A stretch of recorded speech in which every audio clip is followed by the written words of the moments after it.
Hello, welcome to Critic.Reading.Writing. My name is Quayson, and I'm a professor of English at Stanford University.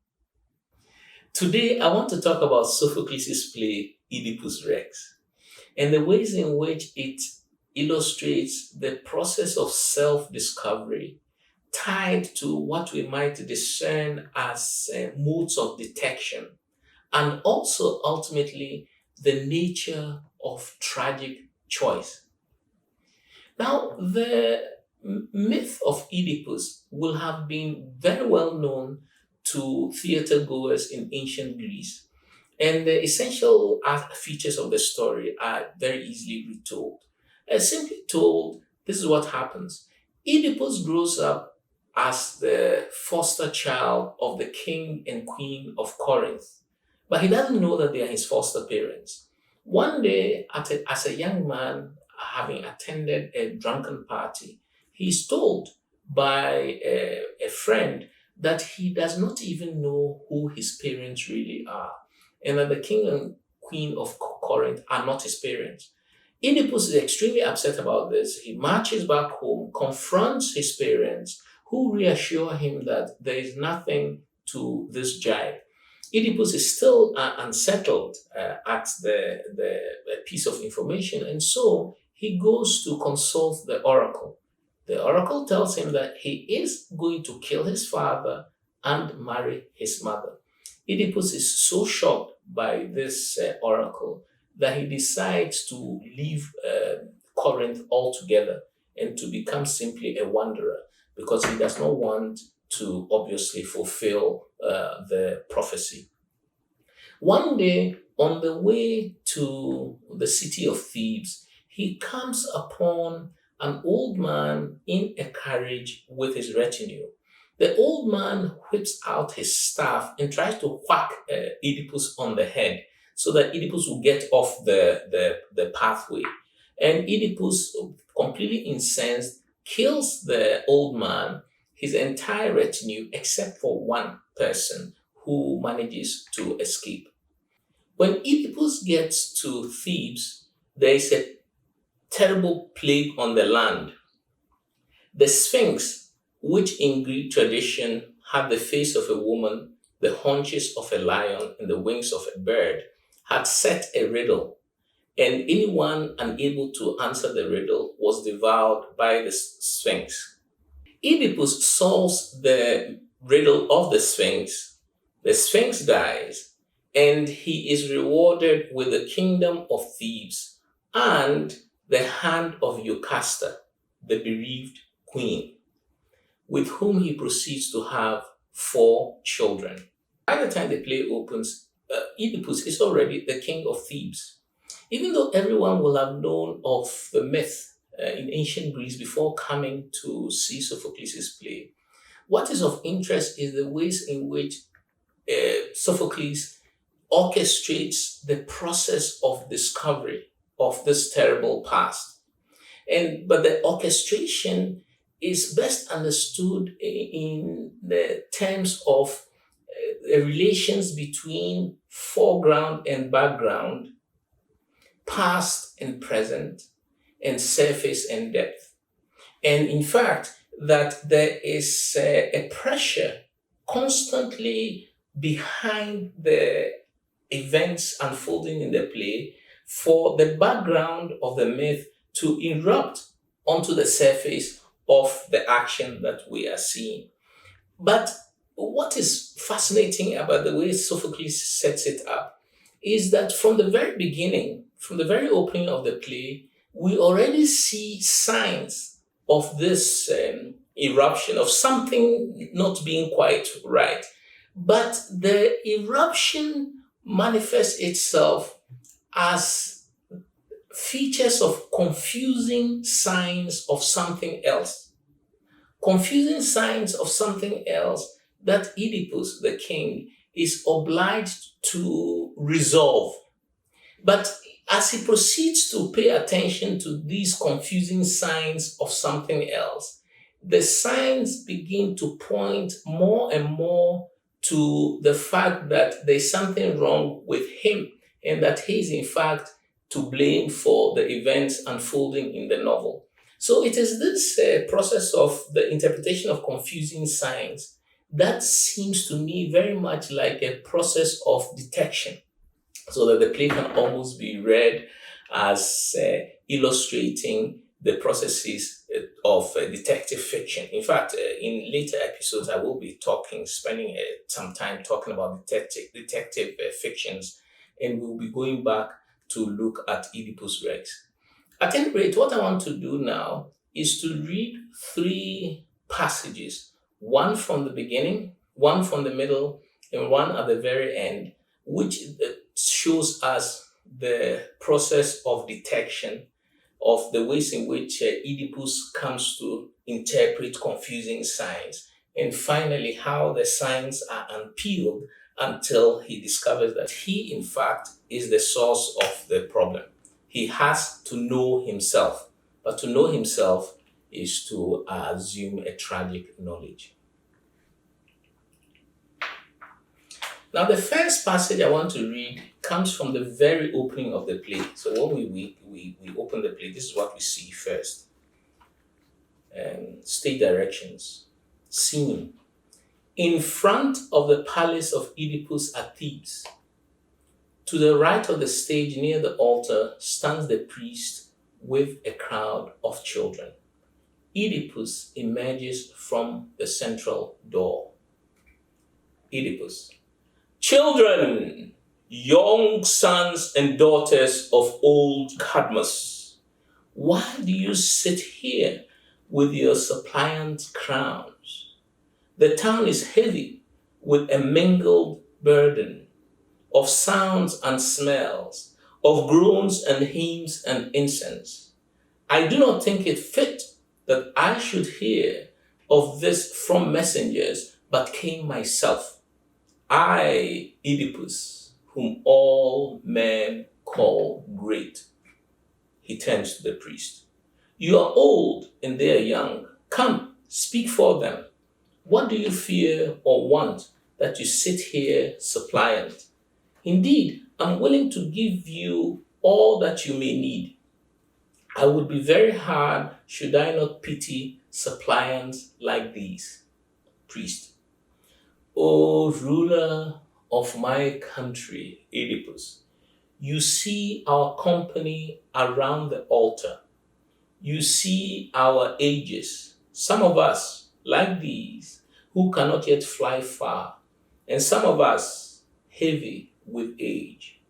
These children are chosen among the young, and I, the priest of Zeus. Within the marketplace sit others crowned with sublime garlands, at the double shrine of Pallas and the temple where Ismenus gives oracles by fire. King, you yourself have seen our city reeling like a wreck already. It can scarcely lift its prow out of the depths, out of the bloody surf. A blight is on the fruitful plants of the earth. A blight is on the cattle in the fields. A blight is on our women that no children are born to them. A god that carries fire, a deadly pestilence, is in our town. Strikes us and spares us not. And the house of Cadmus is emptied of its people, while Black Death grows rich in groaning and in lamentation. Now, several features here are of interest. The first is the character of Oedipus. He's very confident. In fact, among the Greeks, would say that he was hubristic for saying that I, Oedipus, whom men call great. But we'll set that aside for now. But the next thing that we see is his love for his people. He tells his people that he comes out because he wants to see for himself what is happening. He doesn't want to rely on messengers. But what is happening is that a plague has afflicted Thebes. It's a really bad plague. Cattle are dying in the fields. Women can no longer give birth. Everything is sinking under the pestilence. There are bad smells in the town from the putrid bodies. In other words, this is a state of emergency. And Oedipus rises to the state of emergency. It turns out that the oracle have been consulted and they've been told that someone killed the previous king, King Laius, and that until the culprit is found, the pestilence will not cease. Oedipus readily offers to find the culprit, but not only that, he vows to exile the culprit if the culprit is indeed found. Now, the thing to note here is that Oedipus is the king. And so, if he's been told that the previous king was killed, he has every reason to be worried and concerned for his own throne. Regicide may suggest signs of a coming coup d'etat against he himself. And so, in a sense, he cannot but pursue the whoever is the culprit. But more important is the fact that he himself is a kind and generous ruler and wants indeed to find who caused the plague. And so we come to the next segment. Now, between the first and the second segment, a lot of things has happened. He's got into a serious quarrel with the prophet Teiresias, who was sent to him, recommended by Creon. Creon is Eucastus' brother. And Teiresias comes to exchange words because Teiresias knows who Oedipus is. They exchange violent words and so on. He banishes Teiresias from his sight. He's very furious. And this is what we see in the conversation between him and Eucastus.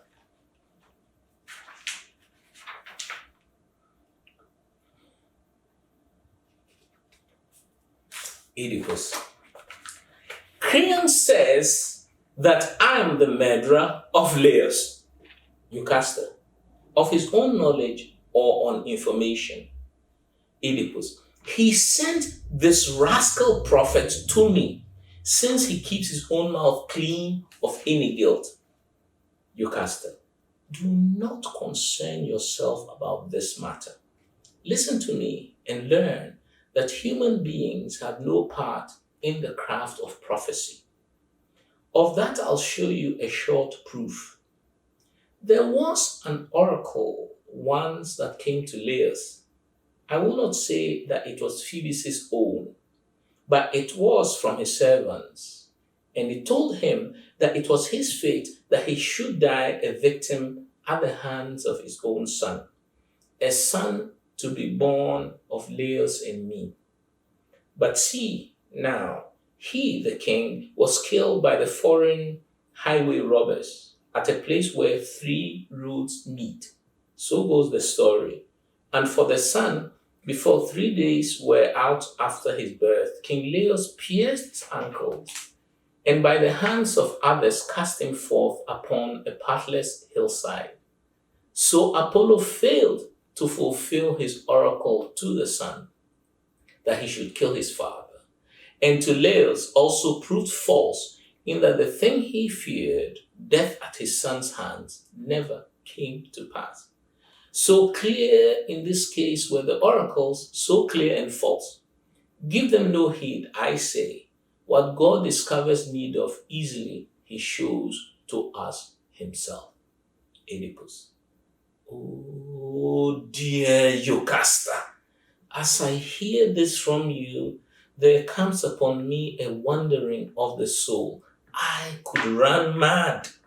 Eucastus, what trouble is it that you turn again and speak like this? Oedipus, I thought I heard you say that Laius was killed at a crossroads. Eucastus, yes, that was how the story went, and still that word goes round. Oedipus, where is this place, Eucastus? Where was he murdered? Eucastus, Phocas is the country, and the road splits there, One of two roads from Delphi, another comes from Daulia. Oedipus, how long ago is this? Jocasta, the news came to the city just before you became king, and all men's eyes looked to you. What is it, Oedipus, that's on your mind? Oedipus, what have you designed, O Zeus, to do with me? Jocasta, what is the thought that troubles your heart? Oedipus, don't ask me yet. Tell me of Laius. How did he look? How old or young was he? Jocasta, he was a tall man, and his hair was grizzled already, nearly white, in his form not unlike you. Oedipus, oh God, I think I have called curses on myself in ignorance. Jocasta, what do you mean? I'm terrified when I look at you. Oedipus, I have a deadly fear that the old seer had eyes. You will show me more if you can tell me one more thing. Now, this several things have happened before this conversation between Oedipus and Jocasta. I've mentioned already that he has a big quarrel with Teiresias. Teiresias is a blind hermaphrodite priest. But as priest, his blindness does not prevent him from having insight. And now, the thing you see here in this conversation is, and the thing that's most pertinent to the discussion today, is that it is the first time that Oedipus becomes uncertain, or he shows any form of uncertainty and indeed deep anxiety about the course that he has taken. In the first reading, we saw how confident he was. I, Oedipus, that people call great, and so on. By this phase, he's afflicted by a sense of nervousness and anxiety that there is something that he has done that is bothering him. And the clue that triggers this emerging anxiety is what Jocasta tells him, that Laius was murdered at a crossroads where three roads meet. Now, this is the second segment of signs of an enigma, but clouded under the guise of something else.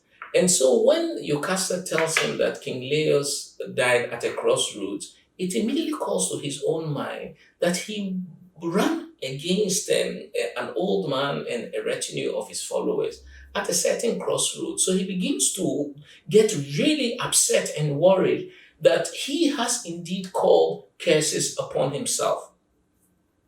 Jocasta, of course, tries to allay his fears, but he is persistent. He wants to find out where the Laius was killed, but if there was any survivor of the incident.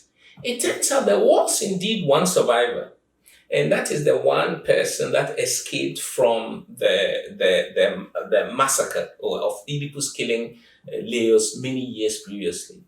But this person, when he returned back to Thebes, he asked for leave of absence. He did not want to be in Thebes at all, so he just left.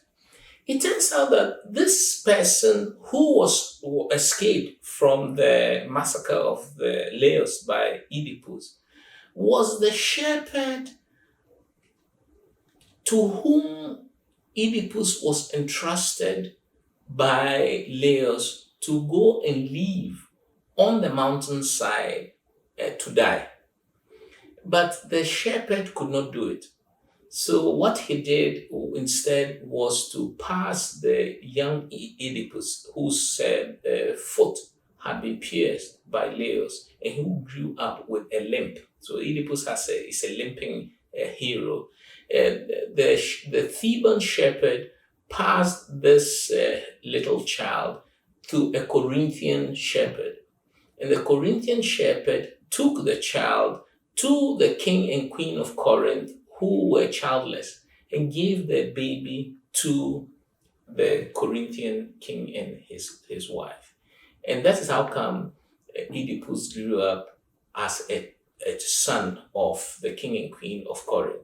Now, all this is not known by this point in the conversation, but as I noted earlier, the background is throbbing and wants to erupt onto the foreground, but it reveals itself in the domain of enigmas and signs that need to be decoded. And so, what happens after this is that Oedipus persists in finding out who exactly killed King Lear's. He wants to find out whether he was killed by a gang of robbers or by an individual. To all intents and purposes, as Jocasta tells him, he's killed by a gang of robbers. Oedipus says he was killed by a gang of robbers. It could not have been me. And subsequently, the thing unravels very quickly. And it turns out that the Theban shepherd is called back in. A Corinthian messenger at some point in the play comes to Thebes to deliver the news to Oedipus that his father and mother, the Corinthian king and queen, are dead. And of course, momentarily, Oedipus celebrates this because he didn't kill his parents or those he thought were his parents, which is the Corinthian king and queen. But not long after this, the story unravels very quickly, and the Theban shepherd is brought onto stage, and between him and the Corinthian shepherd, they divulge the terrible news that Oedipus indeed was the one that killed his father and has married his mother. And I'm going to read from the very end of the play. After the knowledge is now completely revealed, Jocasta has hanged herself in horror and shame. Oedipus goes into the chamber and discovers the body of his mother wife hanging, takes out her brooch and pierces out his own eyes. So Oedipus returns to the stage with eyes bloodied, oozing blood. And this is what we see. Second messenger. He shouts for someone to unbar the doors and show him to all the men of Thebes, his father's killer, his mother's. No, I cannot say the word. It is unholy, for he'll cast himself out of the land, he says, and not remain to bring a curse upon his house. The curse he called upon it in his proclamation. But he wants for strength, and someone to guide him. His sickness is too great to bear. You too will be shown that. The bolts are opening. Soon you'll see a sight to waken pity, even the horror of it. Enter the blinded Oedipus. Chorus. This is a terrible sight for men to see. I never found a worse. Poor wretch, what makes madness come upon you? What evil spirit leaped upon your life? To your ill luck, a leap beyond man's strength. Indeed, I pity you, but I cannot look at you, though there is much I want to ask, and much to learn, and much to see. I shudder at the sight of you, Oedipus. Oh, where am I going? Where is my voice borne on the wind to and fro? Spirit, how far have you sprung? Chorus. To a terrible place whereof men's ears may not hear, nor their eyes behold it. Oedipus. Darkness, horror of darkness enfolding, resistless, unspeakable visitant sped by an ill wind in haste, madness and stabbing pain and memory of evil deeds I have done. Chorus. In such misfortunes, it's no wonder if double weighs the burden of your grief. There are a number of things that I want to take out from this discussion. The first is, of course, what I've been trying to elaborate, the nature of the relationship between background and foreground. And the background is always erupting onto the foreground, but in terms of signs that need to be decoded, seemingly in relation to something else. And as the process of decoding proceeds, the signs turn more and more steadfastly to point to Oedipus's guilt. Now, this process of signs breaking to the surface operates very much like what later on we'll see in different episodes, in the form of detective fiction, because often detective fiction requires the interpretation of signs. And it is not unusual for the signs to be confusing and also to bifurcate and proliferate different forms of pointers. And so it is the job of the detective to scrutinize these signs and be able to sift amongst them. The difference between any form of detective fiction and Oedipus Rex is that he is the guilty party. So this is very weird. He's the detective and the culprit at one and the same time.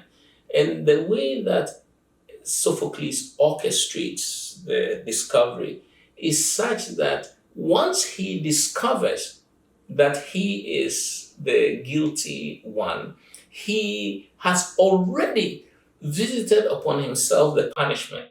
So it is not like the detective is separate from the culprit, the guilty party. The detective is at one with the guilty party.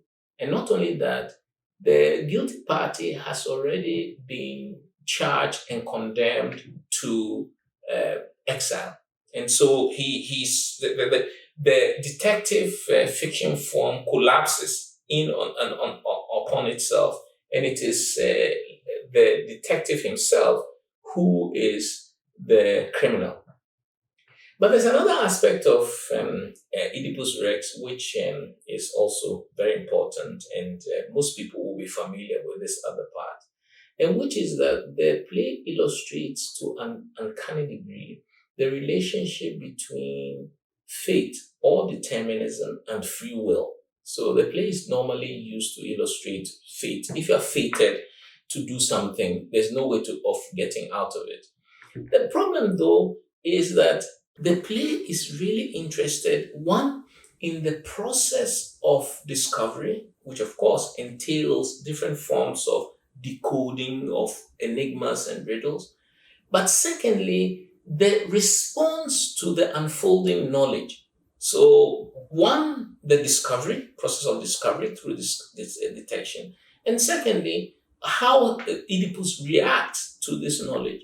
And it is his reaction that shows that he is not fated to react in that way. So he may have been fated to fulfill the terms of the prophecy, but he's not fated, for example, to take out his eyes. He would definitely have been exiled because he's a politant on Thebes. But nothing fated him to take out his eyes, blind himself, and become imprisoned in a darkness populated by signs of his guilt.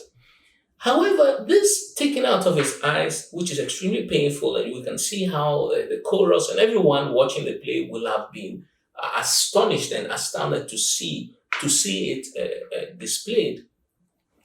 This taking out his eyes is also Oedipus's final assertion of choice.